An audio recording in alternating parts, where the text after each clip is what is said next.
Hello, everybody, and welcome to another episode of Get Out of Rap. This has been a long time coming.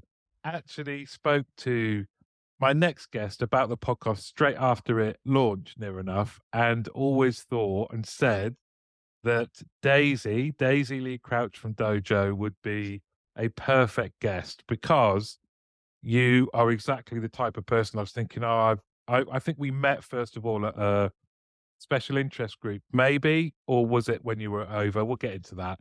But Yeah. we had such a good laugh. I thought, oh, you're exactly the sort of person that we should be on the podcast. And here we are, some 4 years later, though. It's taken us a while. So welcome, though, Daisy. Thank you very much. Yeah, we took our time, but we got here in the end. Was it the special interest group? I think it was actually at OVO. I think when you came in, it was through Justin, and you came in to talk to us when we were over, and then I joined the special interest group Ah, maybe the next okay. month. Yes. Yeah. That was great, actually. So that was me, you, and Helen from BPA. Yeah, We had a great laugh and we managed to do some work as well. But a bit.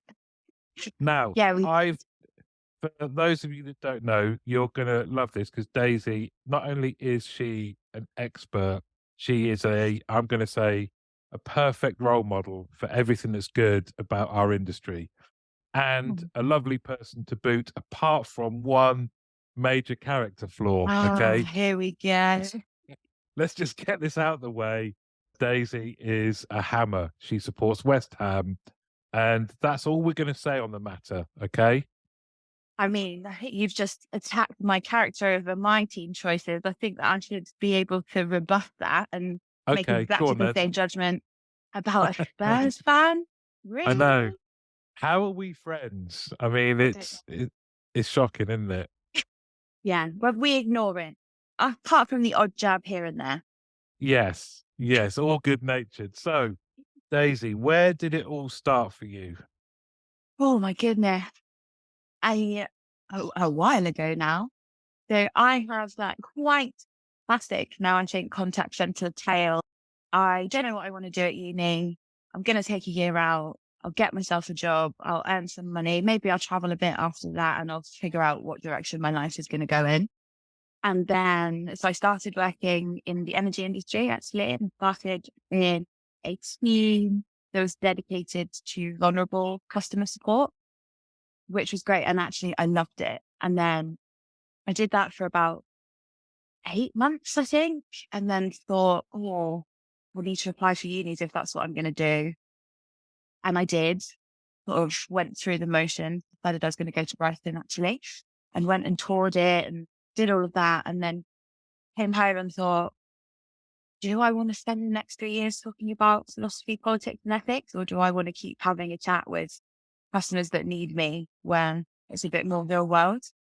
So I never ended up going to uni. I stayed in my role in the contact center. And then I took my first kind of step out of that into a performance coaching role for the team that I'd been working in at the time.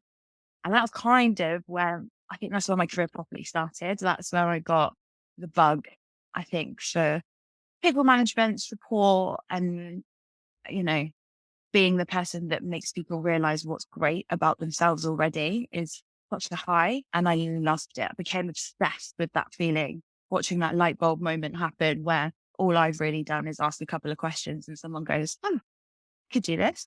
I already know how to do this. And you go, yeah, you do.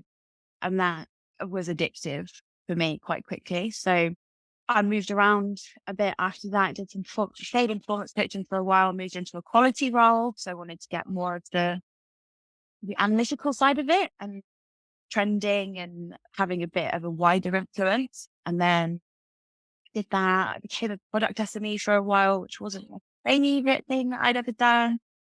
I decided to give people management a go after a while. So I moved away from the EDF that I was working for and I decided to move to Bristol, give people management a go, and moved over to OVO, which was an interesting adjustment going from like a very large corporate established environment to what was at the time still relatively startup.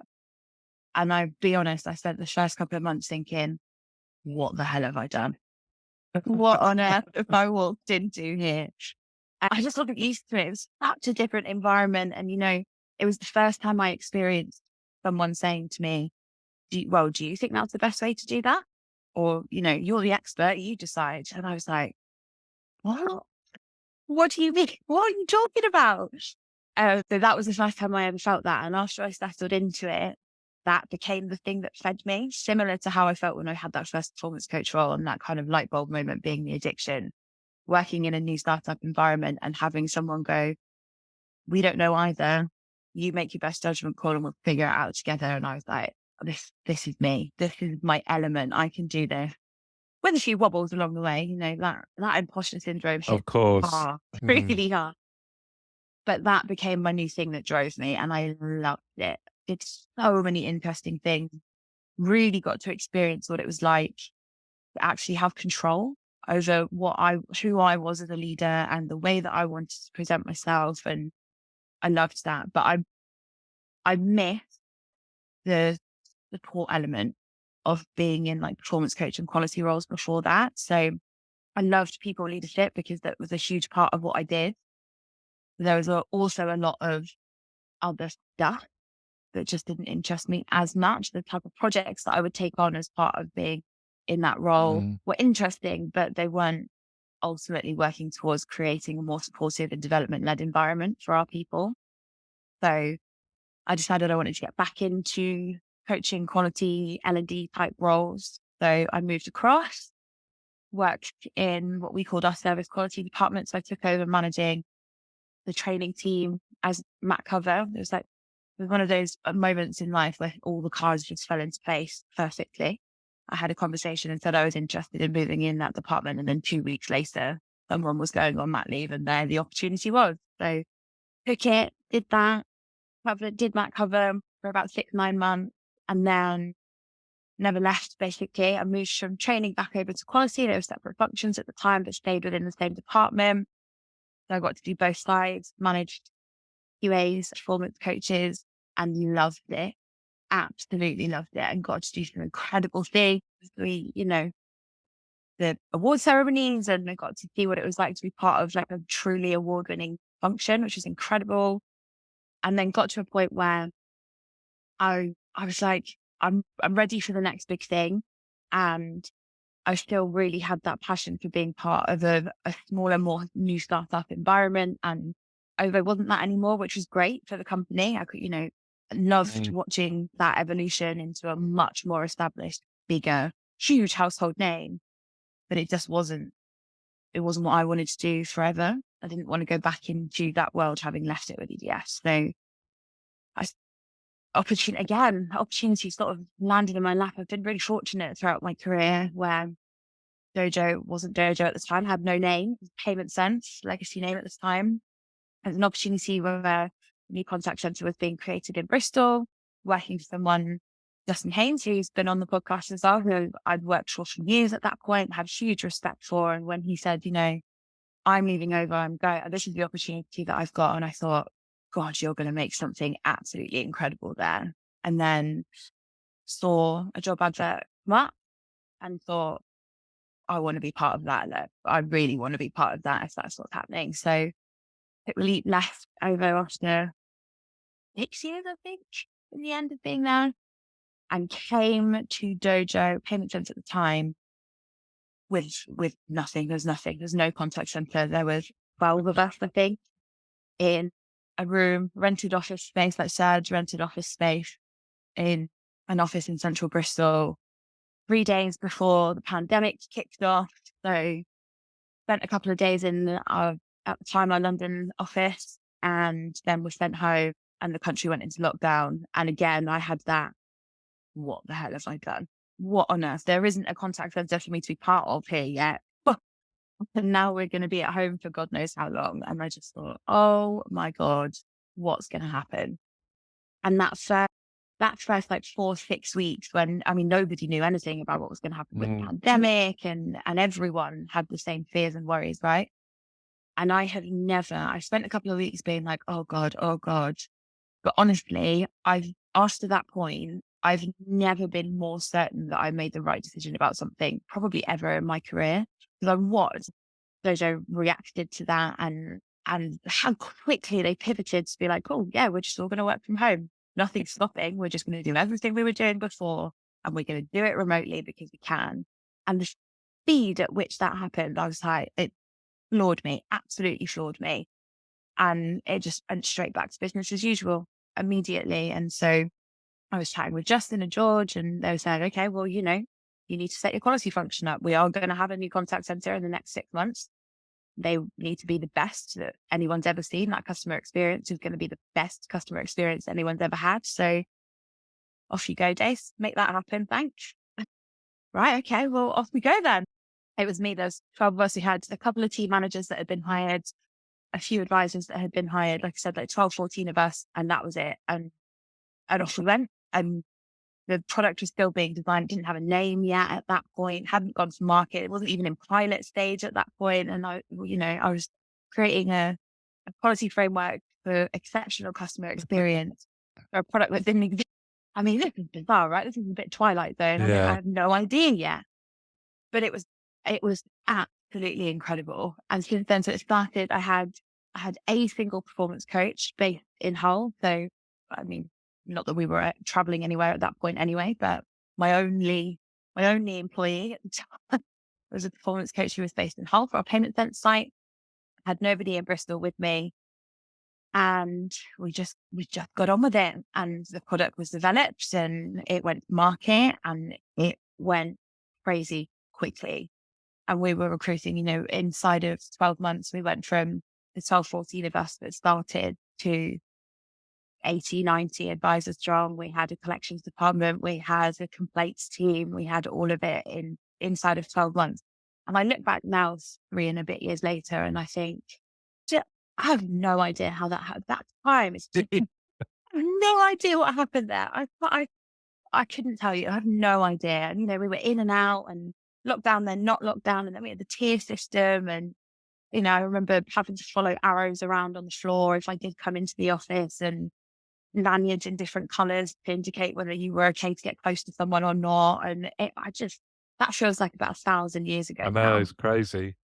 Absolute madness. And but it happened so organically. So I started, my role was create the quality framework. We're gonna give the best customer service anyone's ever given.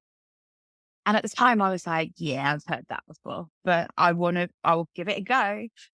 And then I sat back and watched and thought, okay, this is going to be a slow burn, right? Well, product will go to market. There'll be some flaws and some bugs, and we'll build up that great customer respect.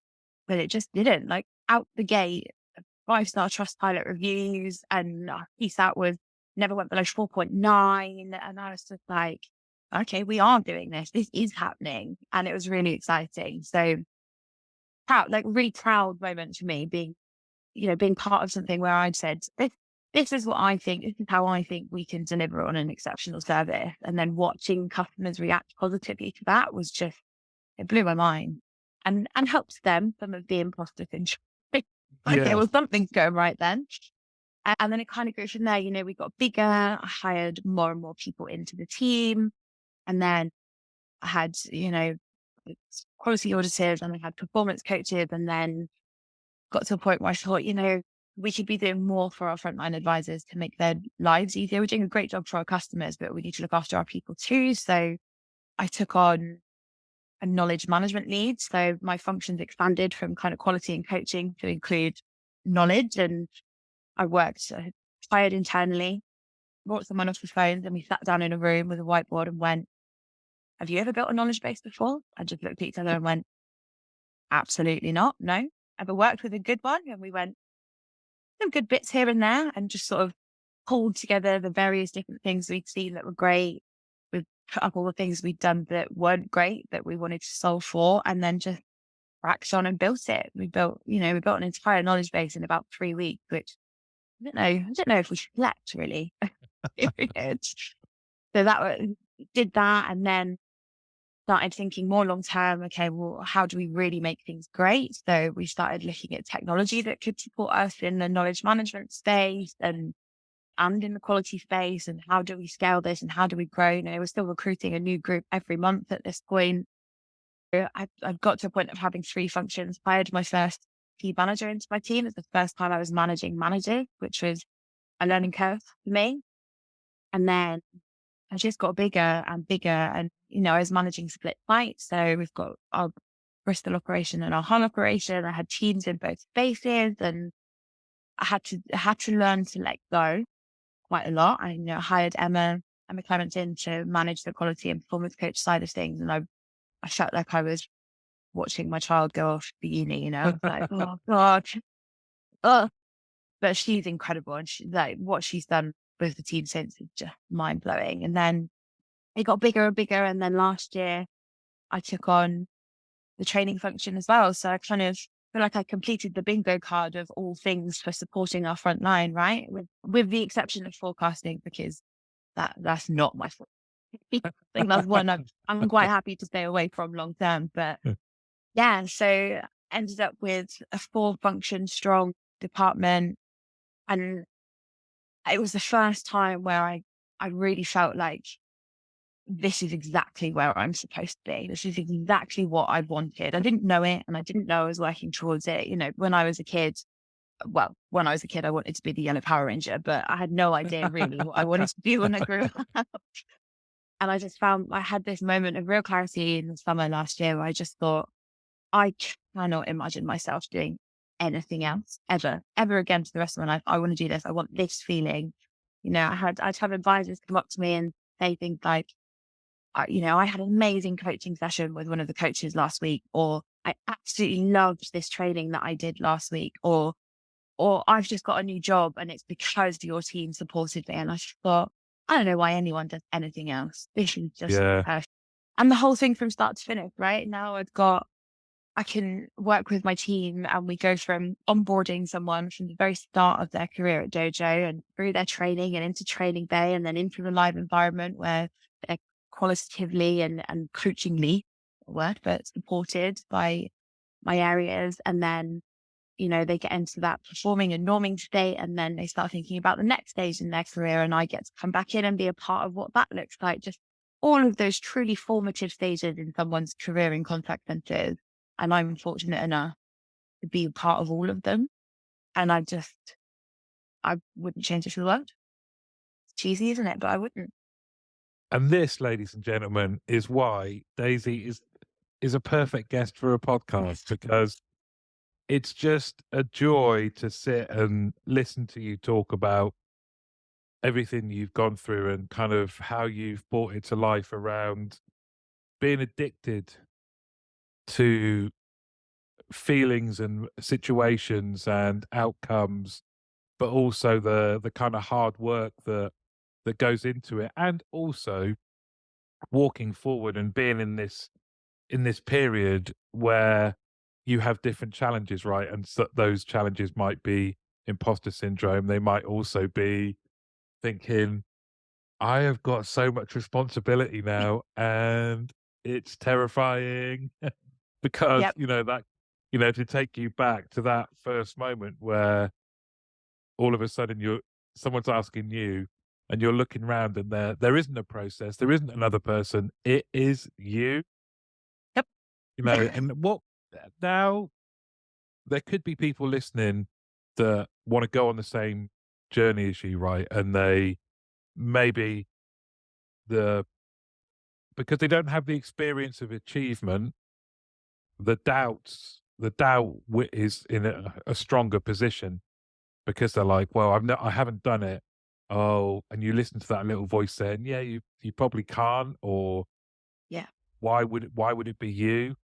From what I mean, your experience alone is inspiration for just going and doing it. But what would you, when you're talking to people, when you're identifying maybe some people now that you think, oh, they're going to be great. Yeah. What would you say, or what do you say to them?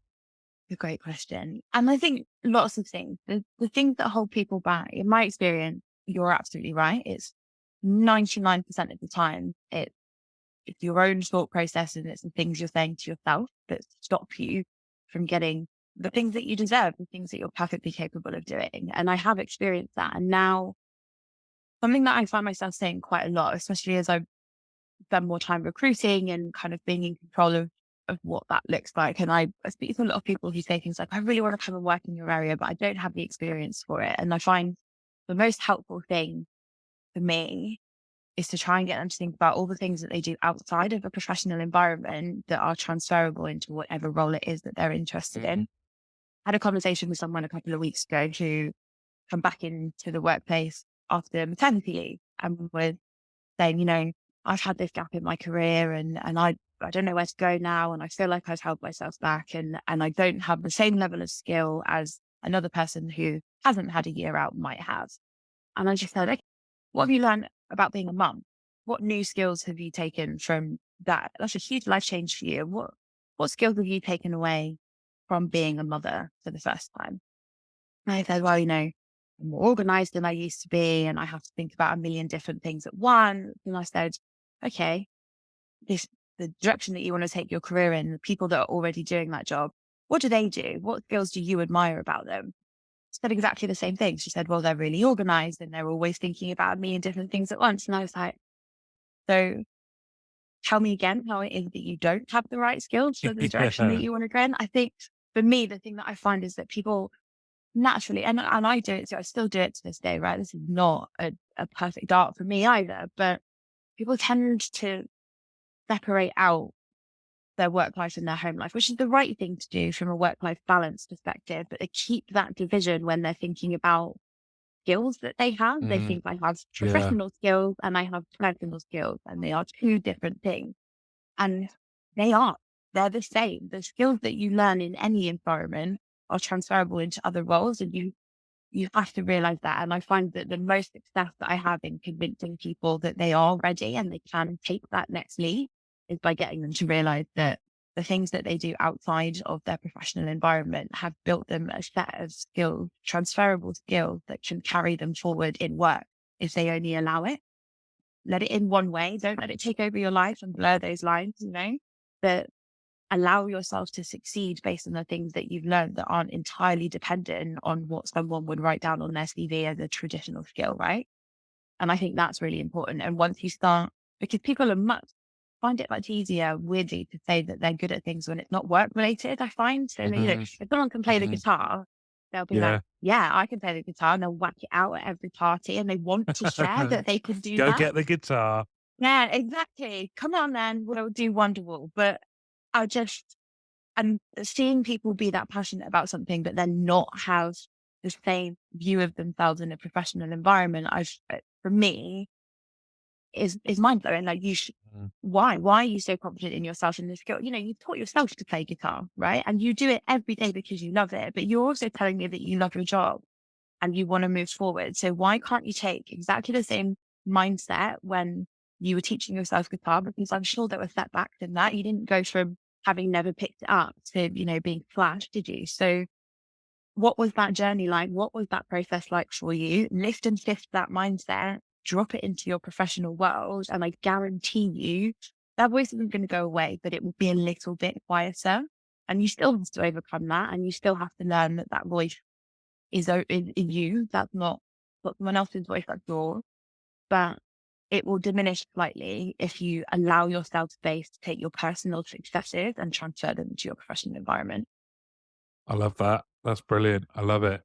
And so now I guess key to listen, what some of the things I was just listening to there was how the environment has to be right. Okay. Doesn't it? So the environment has to be one that is where trust is prevalent.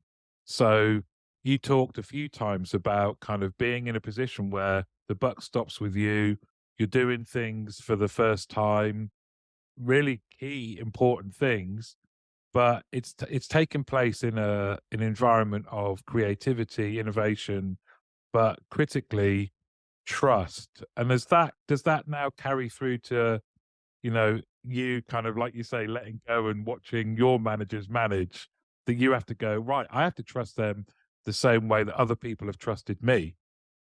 Yeah, absolutely. That's hard.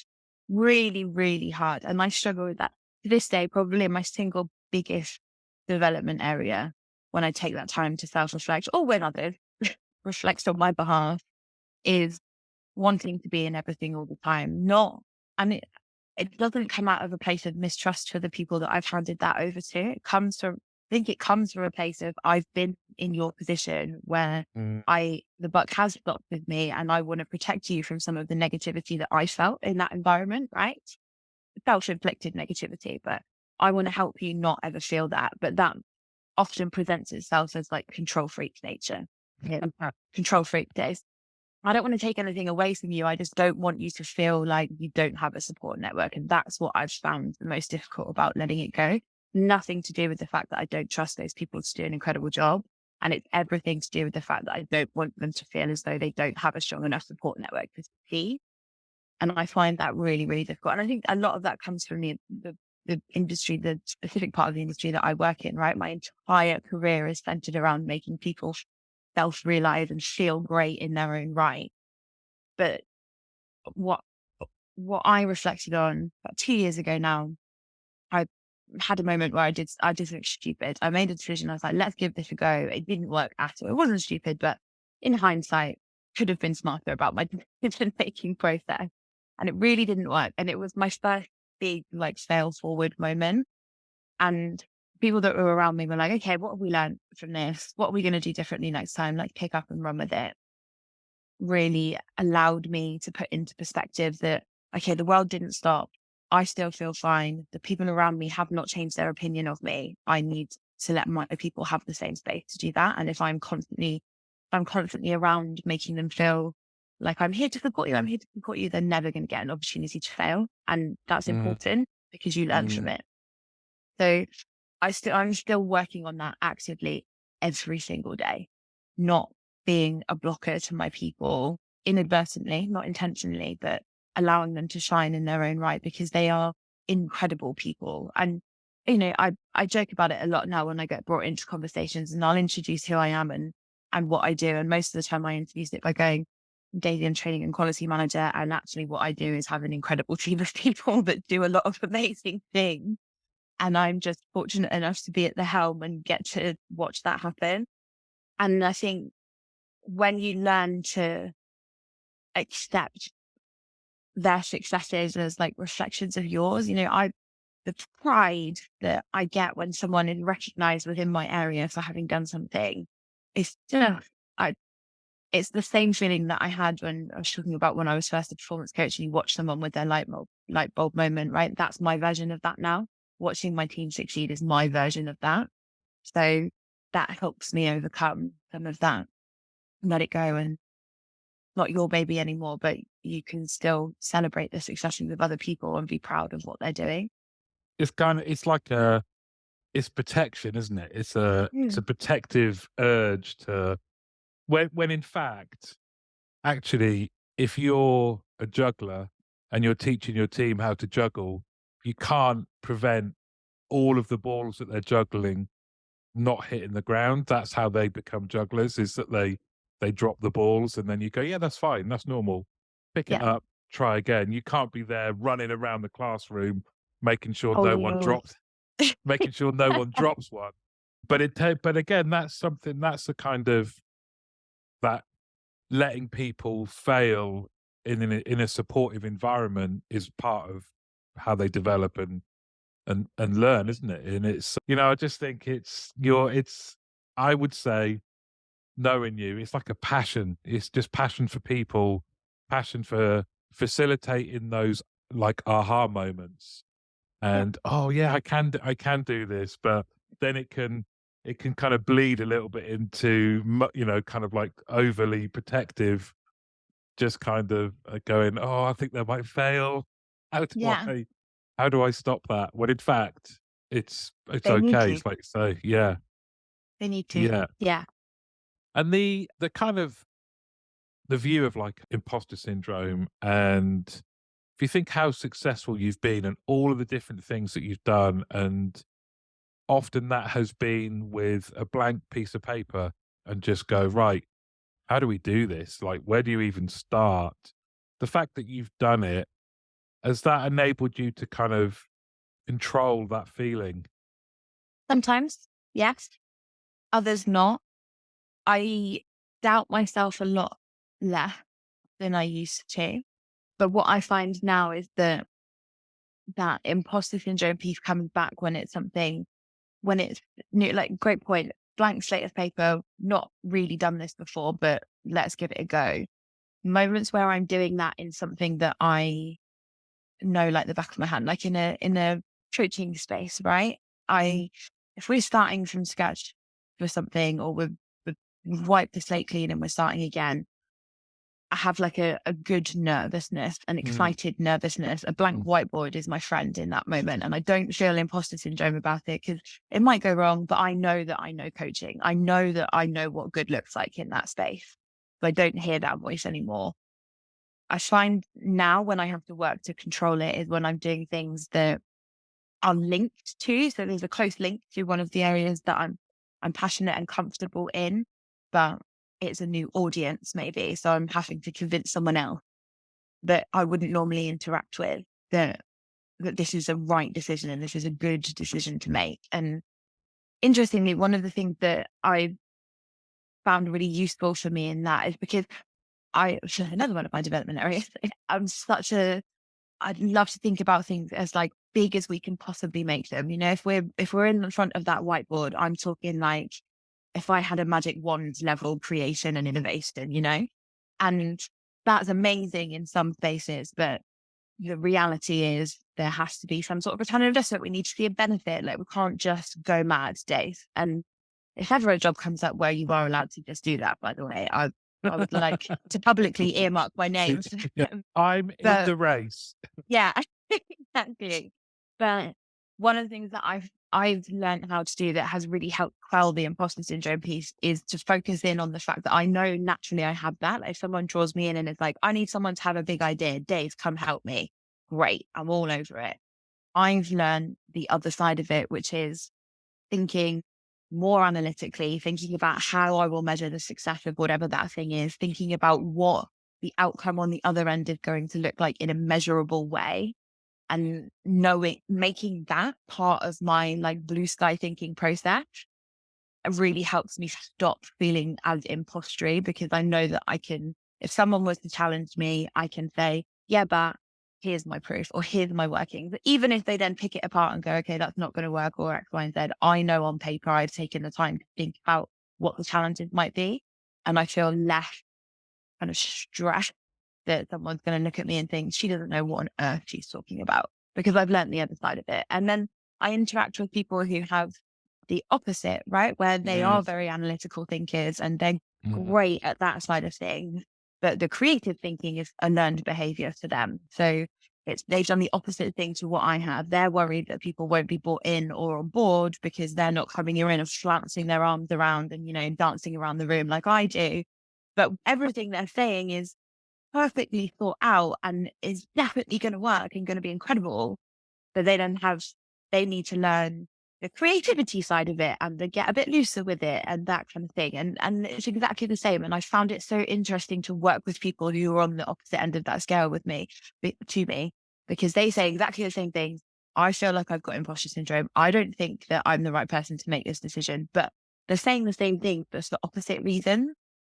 And I think that's why it's so important that you have like really strong either mentoring networks or like real mm. flexibility to connect and work with different people in different environments. Because if I was only ever surrounded by bouncy people like me, I don't think anything would ever get done, quite honestly. It's then I'd have a wall of whiteboards and loads of incredible ideas and nothing would ever be executed. But having the space, a safe, like a psychologically safe space to admit that I feel imposter syndrome because I naturally don't have this skill, and to have someone else respond to me and say, I feel imposter syndrome for the exact opposite reason. And for us to be able to connect and go, let's work on that together then. I can help you with one piece and you can help me with the other. And that's really important because you can't you can't do it on your own. I watch or interact or, read a lot about people who, lots of people say things like, have to believe in yourself. Like you are the only person you can depend on. And quite honestly, I think that's absolute nonsense, because I wouldn't be anywhere near where I am right now if I hadn't have had the opportunity to learn and grow from the people around me. I can't take sole credit for that. I take some credit for it, obviously, but I would not be here if I hadn't been fortunate enough to work in spaces where I can yeah, create collaboratively and work with other people, and in environments where we all feel safe and secure enough to admit the things that make us feel insecure and then work together to improve them. You know what? You know, when you're saying, I've got these great big ideas, I need to call on someone. I would be the worst person to call on. Okay.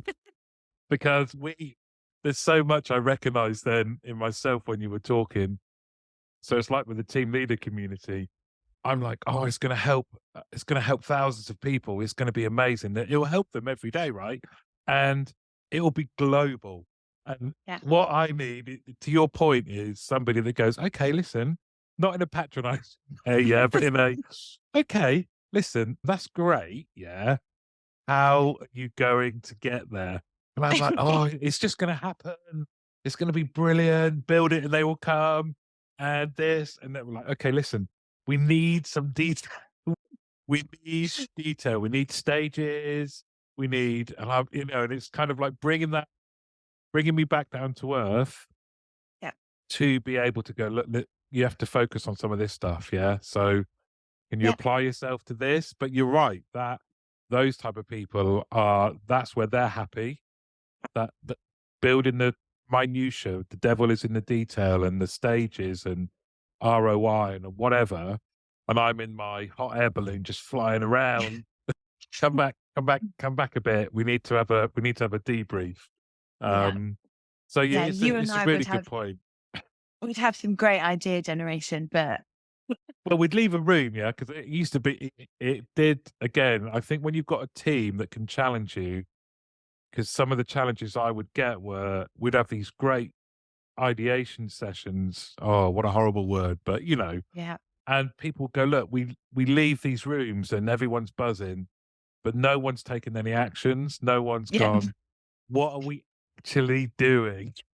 And I'd be like, oh yeah, good point, good Right. point. Yeah. What are the actions? Yeah. Look at the That sounds. whiteboard. It's amazing. Hey, what are you? I'm taking a photo of the whiteboard. What are Just you do talking that. about? Exactly that. Yeah. Need grounding, but it's important to have both. Like both of those things need to exist in order for something to succeed, truly succeed, I think, because you can succeed by only being in the detail. Absolutely. But I think about it as the difference between like succeeding and like exceeding in my head. Like I could execute something by only being in the minute detail from start to finish. But if there isn't anyone in that space that's thinking like, yeah, but what about if we just do something really bad? Or what about if we do this instead? Or what about if we take everyone out the contact center for a day and we make them all go to acting lessons, because think how good their empathy would be if we do that. Like, right, that is so not going to happen. But someone Yeah. needs to say it, because saying something like that then gets everyone else in the room going, okay, well, no, Dave, we can't do that because that's madness, Mm. because we have a contact center to run. But maybe we could do something different. Why don't we pull on the skills we've already got? How could we turn that into something that's feasible and doable? And then we'll minutely plan it out. And I just think those those like those relationships where you have the grounding and you have the madness and they're both working in tandem is where you see things. It's where it comes to life, right? And you must see this all the time. I mean, how many times have you been a part of judging as part of the CCMA? And you must have seen hundreds of people, thousands of people probably tell their stories. And I always find that if I'm in a best practice visit or I'm interacting with a company or a person or whoever it might be, the ones that stick in my brain are the people who go, I had this huge idea, and then we scaled back from this huge idea and did this really amazing thing instead. But it's still completely wacky and a bit out there, but it's real and it's tangible and we can make it work. And those are the ones that stick in my brain. The ones that are like, 17-page long project plans with every day mapped out. I just remember that there was a project plan. I don't, those Yeah. what? Yeah. And I think it's that kind of the search for difference. And I think if you're, you know, I like exercises where you could come in and surprise people by saying, okay, what would be the quickest way for our company to go bust? Mhm. Right. What? Tell me. And people are like, what are you talking about? And I went, I want now, either it's from nefarious reasons or circumstance, but what would be the situation that could cause us to operate no more? And people go, "Oh, okay." And now, I'm gonna tap into a part of their brain that they don't think about. They go, "Well, what if could there be something that happens with the government?" I go, "Go on. What does that look like?" And then you Yeah. take all of that output and then go, "Right, well, how do we which of these are valid?" Like one of them would be alien invasion wipes us out. Yeah, okay. We won't worry about that one. You're going to plan for that. But what are the other ones that we could think about? How do you flip that round? And that kind of I'm drawn to that. It's partly storytelling, it's partly being, the art of the possible, right? And then you have people that you like you say that you need that go, yeah, that's not gonna work like that, but there's a germ of an idea there that we could do something with. You go like, okay, get over your sulk for a little bit, but Yes. but then go, yeah, okay, we'll do it that way. We'll compromise on that. And how so you mentioned things now. Do you see yourself as a mentor now? You've moved into that managing managers, and there must be people who there's daisies right there now that are making the same decision, right? Not maybe not to go to uni because they see you doing what you're doing. Do you feel that kind of responsibility to share with them? And Yeah, absolutely. And I I don't even really see it as a responsibility, if I'm honest. I just think, I mean, you know me well enough to know that I love to talk. So, and I love a story. And as much as, I said that I still feel imposter syndrome and all of those things, but I am really proud of the things that I've mm, achieved. And I think I had one of those moments where I was like, I've actually made it. I was having a conversation with my dad just before my wedding last year.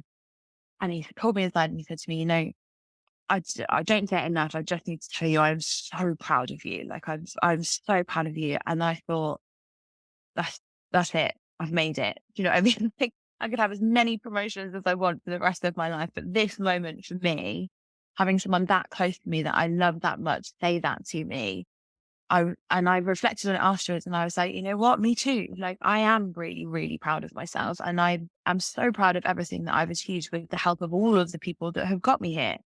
And so I don't see it as a responsibility necessarily. It doesn't feel like something that's on my shoulders to do, you know?